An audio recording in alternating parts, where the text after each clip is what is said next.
What you're about to hear is the story of a guy who gave up the biggest career opportunity of his life because his wife didn't want to move.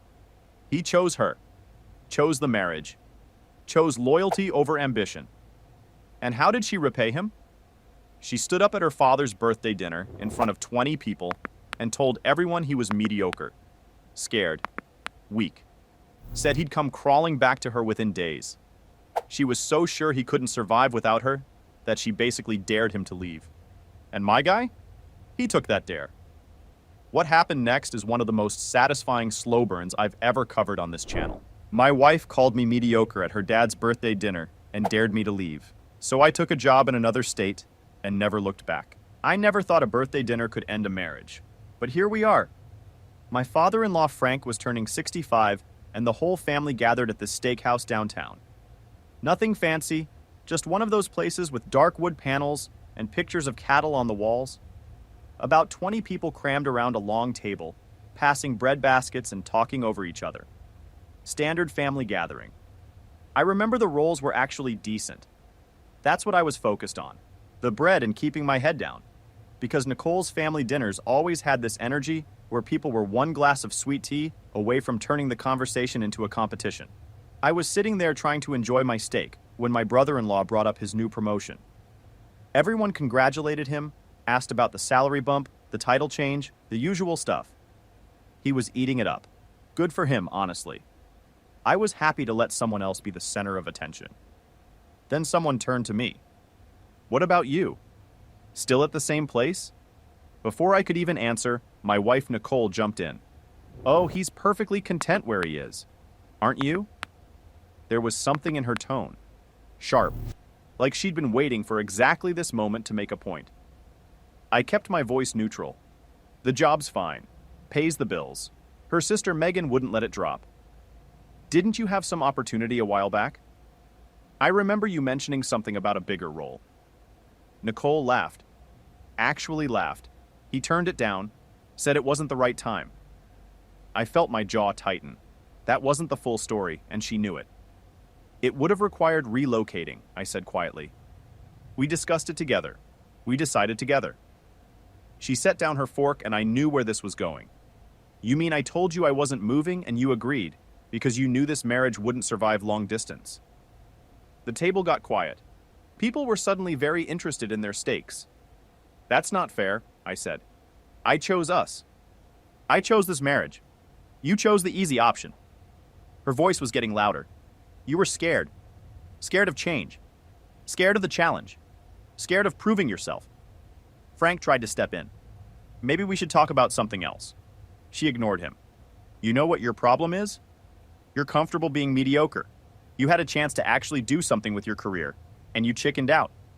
I could feel everyone staring. My face was hot. I made that decision for you, I said. For us. No. She pointed at me. You made it because you're terrified of being alone. You knew if you left, I wouldn't wait around.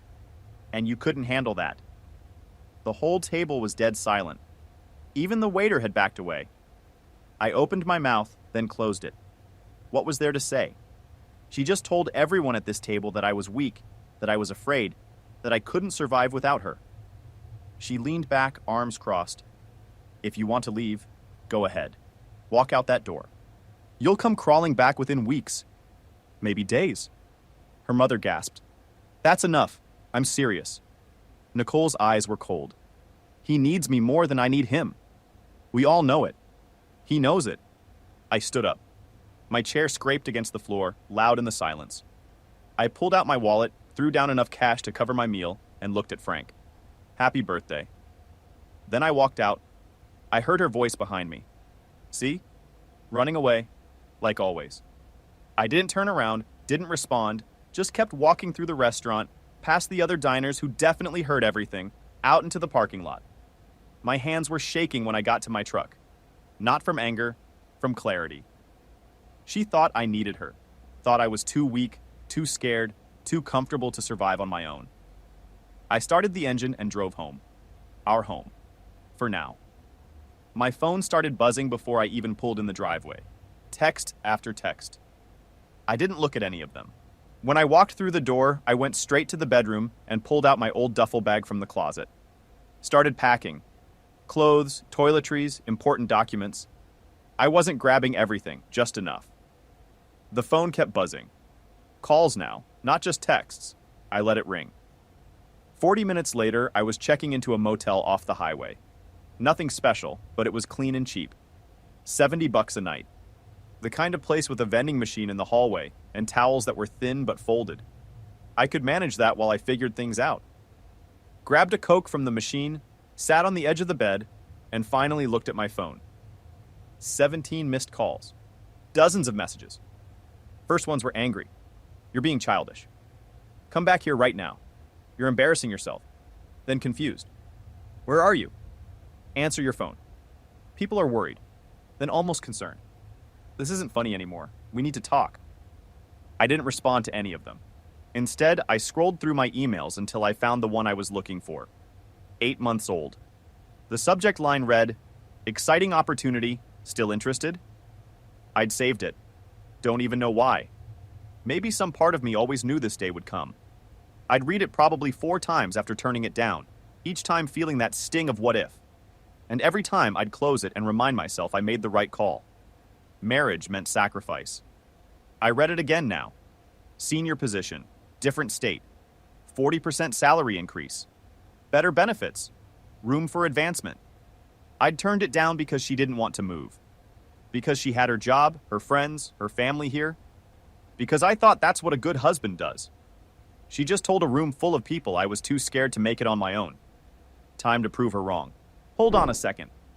For the listeners, this is me jumping in, not the OP. I need you all to understand something. This woman had a man who literally tanked his own career trajectory because she didn't want to relocate. He chose the marriage. And her response was to stand up at a family dinner and roast him like he was a failed contestant on Shark Tank. That's not an argument. That's a public execution. She went full Cersei Lannister on this man, humiliated him in front of his entire in-law family, and then had the audacity to say, "Go ahead, leave." She basically handed him the detonator and said, "You won't." Buckle up because my guy pressed the button. I typed the email at 11 that night. Wait, no, it was closer to midnight. Whatever, doesn't matter. Point is, I was sitting on that motel bed with my laptop balanced on my knees. Kept it professional but direct. Told Mr. Holden my circumstances had changed, and I was ready to relocate if the opportunity was still available. Hit send before I could second-guess myself. My phone buzzed again. Another call from Nicole. I declined it. Text came through. "You're acting insane. Come home so we can talk like adults." I turned the phone off completely and tried to sleep. Didn't work great. Spent most of the night staring at the ceiling, listening to trucks rumble past on the highway. Morning came too early. I turned my phone back on and found 23 new messages. Her family had joined in. Megan, "What's going on? She's really upset." Her mother, "You two need to work this out." Even her brother, "Man, just come back. You're making this worse." Nobody asked if I was okay. Nobody questioned what she'd said to me. I deleted all of them without responding. What I didn't delete was the email notification that came in at 6 in the morning. Mr. Holden had replied. The original position was filled, but they had an even better opening. Team lead, more responsibility, 52% salary increase from what I was currently making. I called him at 8 sharp. "I'll be honest," Holden said after we talked for about 20 minutes. "We were disappointed when you turned us down. You were our top choice. But this new role is actually a step up from what we originally offered. Team lead position. More responsibility, but also more money. 52% increase from your current salary." I did the math in my head. That was significant. Life-changing money. Not rich person money, but enough to actually build something real. "When would you need me to start?" 2 weeks. 3 if you need the extra time to relocate. 2 weeks works. Excellent. I'll have HR send over the paperwork today. Welcome aboard. After I hung up, I sat there for a minute, letting it sink in. I just accepted a job in another state. Just like that. One phone call, one conversation, and suddenly the future looked completely different from what it did 48 hours ago. I was eating a gas station breakfast sandwich in a motel room, and somehow that was the best morning I'd had in years. Nicole called again. This time I answered. She sounded annoyed, not worried, just annoyed. Told me I needed to come home so we could talk about last night. I told her there was nothing to talk about. She said I embarrassed her by walking out. I almost laughed. I embarrassed her, after what she did. I kept my voice steady and told her I accepted a job. Moving in 2 weeks, long silence. She didn't believe me at first. Then she got angry, said I was being dramatic, that we had a lease, bills, commitments. I told her I'd pay my half of the month's rent, and after that she was on her own. You won't last 2 months out there by yourself, she said. Guess we'll find out. I hung up before she could respond. Yo, time out.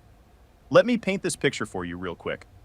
This man is sitting in a $70 motel room, laptop on his knees, and he just casually secured a 52% raise in one phone call. Meanwhile, Nicole's at home calling him dramatic. That's like being in a sinking boat, watching someone swim to shore and yelling, "You're overreacting." Princess Scoreboard over here really thought he'd fold. She literally gave him the blueprint, told him he was too scared to leave, too weak to make it. My guy took notes during the roast and used them as a to-do list. That's not revenge. That's project management with a grudge. The next 2 days were logistics. Went to the bank, withdrew half of our savings. Wasn't much, maybe $3,000, but it was mine. Set up a new account at a different bank, transferred my direct deposit. Went to the house when I knew she'd be at work. Packed more clothes, my laptop, some books. Left my key on the kitchen counter. On day 3, she showed up at the motel. I was coming back from getting coffee. There was a gas station across the road that had surprisingly decent stuff, when I saw her car in the parking lot. She was waiting by my door, arms crossed. That familiar posture. The one that said she was already annoyed before the conversation started. How'd you find me? Checked every cheap motel within 10 miles. Wasn't hard. I unlocked the door but didn't invite her in. She tried the soft approach first. Said she was sorry, that she'd been angry, that she shouldn't have said those things. Wanted me to come home. Said we could work on it. Her voice had that careful tone people use when they're saying what they think you want to hear. I looked at her. You told me I was mediocre, that I was scared, that I needed you more than you needed me. And you said all of that in front of your entire family, at your dad's birthday dinner. She said she was angry. I told her angry people tell the truth. That one landed. I could see it. Her eyes hardened. You're making a huge mistake. That job won't work out. You'll be miserable and alone. And I won't be here when you realize you need me. There it was. The real Nicole. Took about 90 seconds for the apology mask to slip. I'm counting on that. I went into the room and closed the door. She stood there for a minute. Then I heard her footsteps walking away. Her car started. Left. That night I got the contract, benefits package, and relocation assistance details from HR. Signed everything and sent it back. 10 days to go. I changed my number on day 7, gave the new one only to my boss at the current job and the HR contact at the new company. Complete silence after that. It felt good. On my last day at my old job, my supervisor seemed confused about the sudden notice. I gave her the short version. Opportunity came up. Had to move fast. She nodded and told me I'd always been solid there. That they were losing a good one. That simple sentence meant more than she probably realized. 5 years of Nicole telling me I was playing it safe, and my boss of 3 years just told me I was someone worth keeping. Funny how that works. I loaded my truck on a Saturday morning. Everything I owned fit in the bed and back seat. I didn't have much. Some clothes, my laptop, a box of books, a duffel bag of random stuff. It looked kind of pathetic, honestly, but also kind of freeing. No furniture to argue over, no decorations I never picked out, just my things. Drove past our house one last time. Nicole's car was in the driveway. The lawn needed mowing. I noticed that, and then I noticed myself noticing it and thought, nah, not my problem anymore. I didn't stop. 300 miles to my new life. Made it in 5 hours. Stopped once for gas and a sandwich at some rest stop where they had those little tourist pamphlets for places I'd never heard of. Grabbed one for no reason. Still have it somewhere. Pause for a second. I want everyone to notice something about Nicole's strategy here. First, she humiliates him publicly. Then she's angry he left. Then she tries the guilt trip. Then she goes soft and apologetic at the motel. Then, when that doesn't work, she snaps right back to, "You'll fail without me." She's cycling through manipulation tactics like she's scrolling through Netflix, trying to find something that works. What's next? A GoFundMe titled, "My Husband Left." Because I roasted him at dinner and now I need rent money? This woman is playing emotional whack-a-mole, and every single approach is getting hammered back down. Anyway, new city, new job. Here's where it gets good. The new city was smaller than I expected. Not tiny, but manageable. The kind of place where traffic actually moved and parking wasn't a nightmare.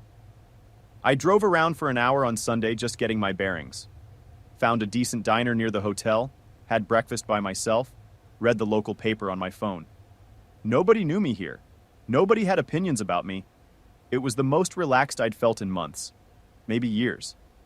Found the company building that same day just to make sure I knew where I was going Monday morning. Modern glass and steel, 5 stories. Holden Industrial. They manufactured precision equipment, something I actually knew about from my previous job, which is probably why they wanted me in the first place. My first day, Holden met me in the lobby personally. Firm handshake, genuine smile. The office was clean, organized, and busy. People seemed to actually enjoy being there, which was a change from my old job where everyone kind of shuffled around waiting for 5 o'clock. He introduced me to my team, 6 people, all solid. One guy, Nate, offered to help me get settled. Asked if I had a place yet. Ended up renting a room from him. Small house in an older neighborhood, $300 a month plus split utilities. Not fancy, but clean and quiet. Actually, I should mention, Nate's the kind of roommate who basically disappears. Worked swing shifts half the time, never around. Perfect situation, honestly. I bought a used bed frame and mattress from a thrift store. Set up my laptop on an old desk Nate had in his garage. It wasn't much, but it was mine. No one telling me I was mediocre. No one keeping score. Work was good. Better than good. My supervisor Dana was direct and fair. When I did something right, she said so. When I made a mistake, she explained how to fix it without making me feel stupid. She told me after 2 weeks I was picking things up faster than most people. Holden had apparently talked me up. 3 weeks in, I got my first paycheck. Had to double check the number. Then I checked it again because I thought something was wrong with the direct deposit. Nope. After taxes and insurance, I was still taking home more than I'd made in a full month at my old job. I paid Nate rent, bought groceries, filled up the truck, and still had money left over. Actual savings. For the first time in I don't even know how long. It felt strange in a good way. Like I'd been living on the wrong difficulty setting and someone finally switched it. One night, curiosity got me. I turned on the old phone. 87 missed calls. Over 200 texts. First batch from Nicole. Angry, then confused, then almost desperate. "You can't just disappear. This is childish. I'm worried about you." Then her family piled on. Her mother saying we could work it out. Her father telling me to be a man and face this. Megan saying Nicole was a mess and I needed to come back. Not one of them asked what she'd said to me. Not one person acknowledged that maybe, just maybe, I had a reason for leaving. Most recent message was from 5 days ago. Nicole saying she'd talk to a lawyer. If I wanted a divorce, fine, but we needed to handle it properly. I turned the phone back off. At work, things kept improving. Dana assigned me to lead a small project. Nothing major, but it was mine. The team respected my decisions. We finished ahead of schedule. Nate invited me out one night to a spot where he played pool with friends. One of his friends, a woman named Brooke, worked in accounting at another company. She was funny, sarcastic, and didn't take anyone's nonsense. "So you're the mysterious roommate," she said. "Nate told me you just moved here out of nowhere. Needed a change. Leaving something behind or running towards something? Both, I guess." She smiled. "Fair enough." We talked for a while. Nothing serious.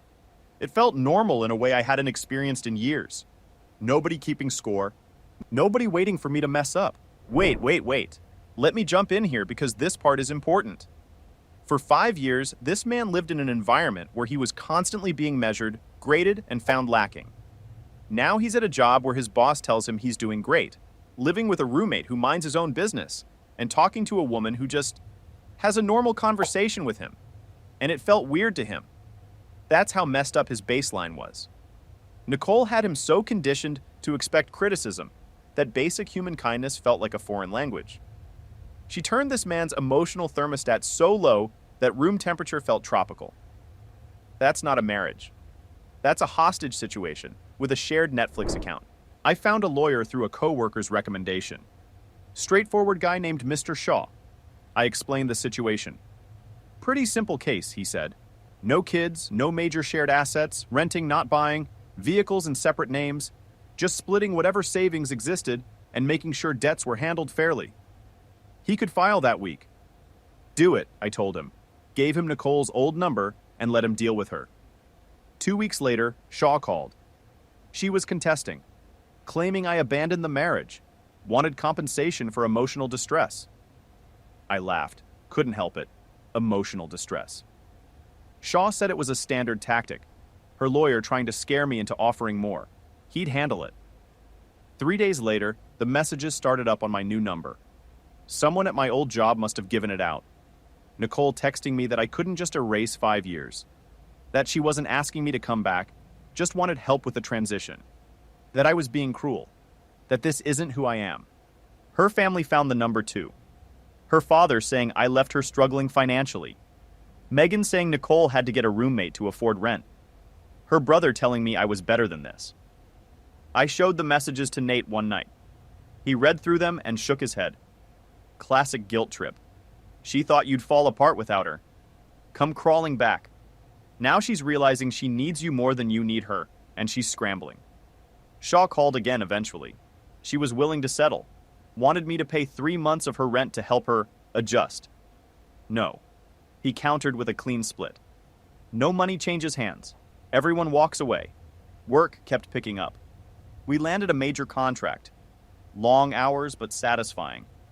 Dana said during a review that if I kept it up, there'd be a promotion discussion in 6 months. Brooke and I had been spending more time together. Nothing official, just coffee or lunch when schedules lined up. She knew about the divorce, but didn't push for details. You'll talk about it when you're ready, she said, or you won't. Either way. One Saturday, she invited me to a local festival. Food trucks, live music, craft vendors. The kind of thing I would have avoided before because it wasn't our scene. I went, had a great time, bought some ridiculous hat from a vendor because Brooke dared me to wear it. Ate way too much fried food and didn't feel guilty about it. On the way back, she asked what my ex was like. I thought about it for a minute. She needed me to be less than I am, smaller. She wanted someone she could look down on, and I spent 5 years letting her do it. And now I'm done being small. Good, Brooke said. Then came the workplace ambush. I was in a meeting, middle of reviewing quarterly projections, actual adult work, when reception called my extension. Someone here to see you. Says she's your wife. My stomach dropped. The room was quiet. Everyone could hear the receptionist through the speaker. Ex-wife, I said. Tell her I'm unavailable. She's pretty insistent. Says it's important. I excused myself. Dana looked at me like she could tell something was off but didn't push. I walked to the lobby. Nicole was standing by the front desk looking out of place in jeans and a wrinkled jacket. She'd lost weight, dark circles under her eyes. Her hair was different, shorter, like she'd chopped it in one of those post-breakup moments people have. She looked tired in a way that wasn't just about sleep. I kept my voice low. What are you doing here? You wouldn't answer my calls. I needed to see you. We have nothing to discuss. The divorce is finalized. She wanted to talk somewhere private. I said no. Whatever she needed to say it here or leave. She said she drove 6 hours. I told her I didn't ask her to come. I didn't ask her to do anything. Her voice cracked. She said she made a mistake. Said she was wrong about everything at that dinner. That she was angry and stupid. Apology noted. Now leave. A few co-workers had stopped what they were doing. She tried again, saying I was throwing away everything we had because of one bad night. One bad night. I shook my head. That was just you finally saying what you'd been thinking all along. She shifted tactics, got louder, said she could see what I was doing, new job, new life, pretending I was better off, said I was running from problems instead of fixing them. I fixed the problem. I left you. Her face flushed. People weren't even pretending not to watch anymore. She wouldn't leave when I asked. So I walked to reception and asked them to call security. Her eyes went wide. You're calling security on me? You were asked to leave. You refused. 2 guards appeared. One of them approached carefully. Ma'am, I'm going to need you to come with me. She looked at me one last time. You've changed. This isn't who you are. You're right. I'm not the person who let you walk all over him anymore. That guy's gone. She was escorted out. I heard her say something about me making a huge mistake. Dana found me afterward, offered me the rest of the day. I said I just needed 10 minutes. I sat in an empty conference room, hands shaking slightly. Not from fear, not from anger. From the realization that I'd just done something the old me never would have. The old me would have gone outside with her, would have listened to the apologies, would have felt guilty for making her drive all that way. The new me recognized what that was. Okay, stop. I need everyone to appreciate the absolute cinematic poetry of what just happened. She humiliated him at a dinner table in front of her family. He just had security escort her out of his workplace, in front of his coworkers. That's not pettiness. That's a director's cut callback. She told him he'd come crawling back.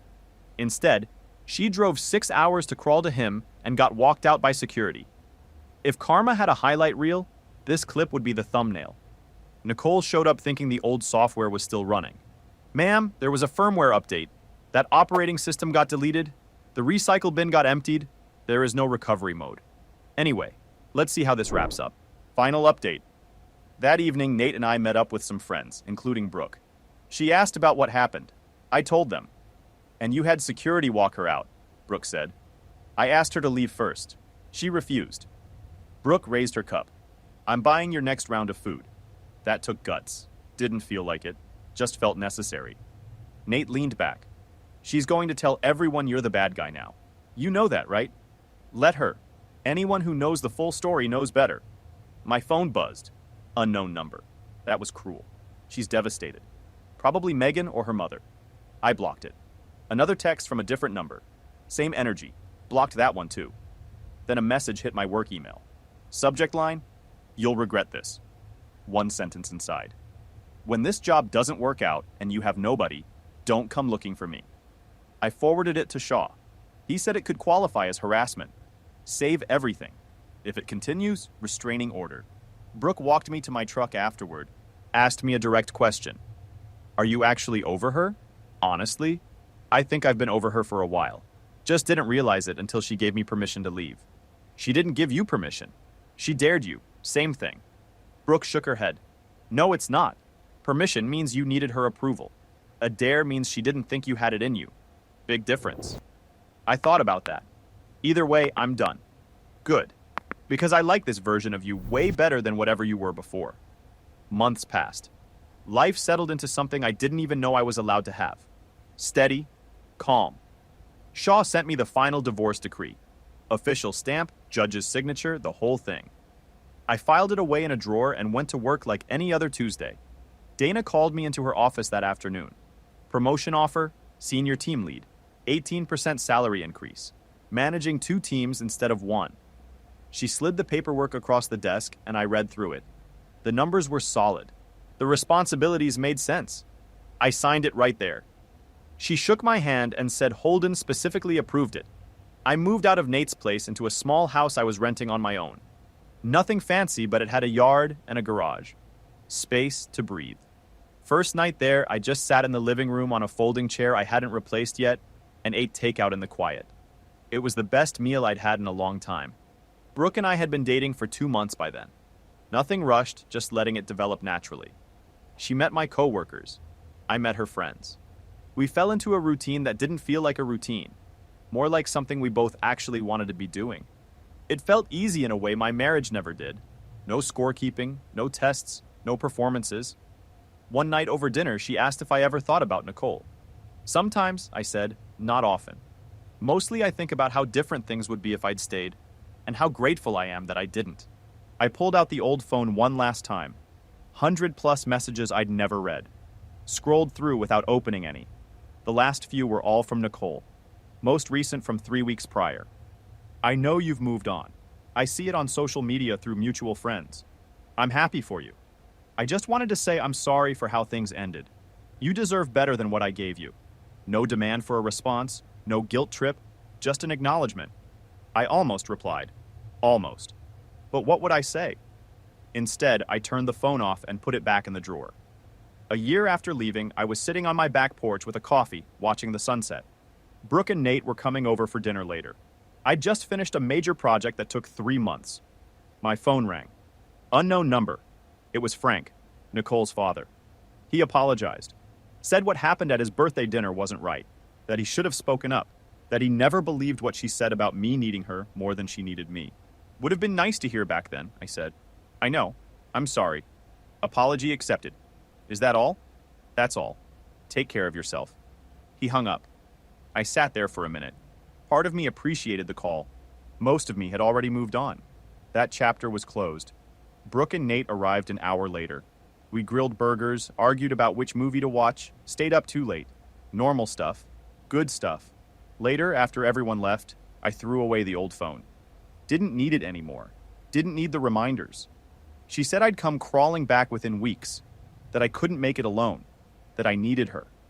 A year later, I was thriving at a job I loved, in a relationship that felt genuine, surrounded by people who actually valued me as I was. She'd been wrong about everything. And honestly, I'd never been more right about a decision in my life. So, if someone ever tells you that you can't survive without them, maybe it's time to find out. You might surprise yourself. Look, I'm not going to sit here and pretend walking out of that dinner was some kind of master plan. It wasn't. The man was humiliated and he reacted. But here's the thing. Everything after that walkout, the email, the job, the move, the new life, that was all him. Nicole spent 5 years convincing this dude he was small. Turns out, he just needed one public roasting to remember he wasn't. Drop your thoughts in the comments. Would you have walked out at the dinner? Or would you have waited until you got home? And if you haven't subscribed yet, come on, hit that button. You know the next story is going to be just as wild. See you in the next one.